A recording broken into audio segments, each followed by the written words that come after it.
All right, big weather day. I know yesterday was breezy, but tonight is going to be extremely windy to the point that wind damage is looking likely. We have high wind warnings, which will go into effect starting at 10 o'clock tonight for wind gusts up to 70 miles per hour. And what could be one of our most significant weather events of the entire year. At that level of wind speed, wind damage starts to get a lot more likely. So too does power outages. So of course we have our weather impact alert day today.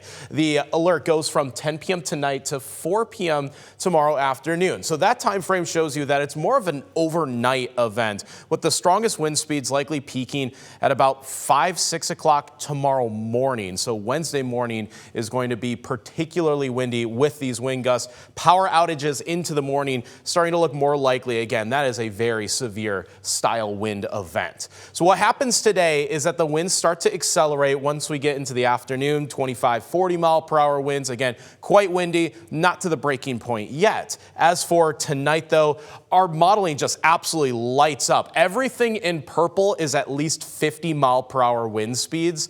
I'm forecasting 60 to 70 mile per hour maximum wind gusts, and that leads us into Wednesday morning. And that's why the entirety of the region, even our northern areas with these westerly winds, will still feel the effects of the windstorm in total. Now, Wednesday afternoon, it'll start to ease, but it stays very windy all day long.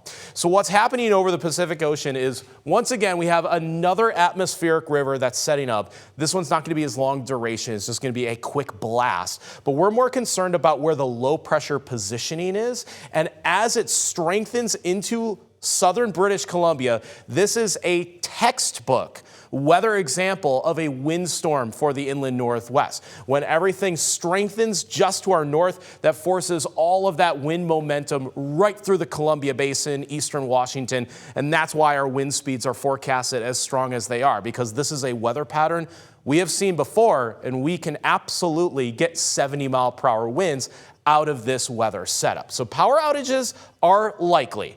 Tree damage is likely. Whatever you need to do to stay safe tonight during this windstorm, those are the precautions that you're going to need to take. I know for some of my close friends, they just have their kids sleep in the basement because they get nervous with some of the trees that might be laying or standing just close to their house, or maybe a little bit too close for comfort. So that's kind of the level of concern for tonight's windstorm. In terms of rainfall, we actually don't get a ton of rain because of how fast the storm is going to pass through.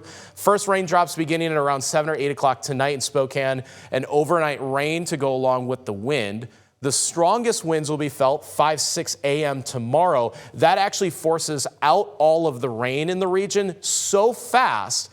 We actually get a sunny day on Wednesday, just not a very enjoyable one, because it starts to get a lot colder and those winds are just a little bit too strong for it to be enjoyable to do anything outdoors. Then we get into the second half of the week, and yeah, you're going to start to see a lot more snow in the forecast.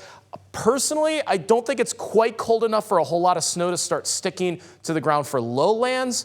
The mountains is a different story, though. The return of mountain snow for the Cascades at first, about a foot of snow in just the next 2 days. You total it up for the remainder of the week, and you're already looking at 3 to 5 feet of snow for portions of the Cascades. So any of those that might be heading over Snoqualmie Pass will want to be cautious for that late week. Though today and tomorrow, it'll be about this windstorm passing through. Again, maximum wind speeds at about 70 miles per hour late tonight and early Wednesday.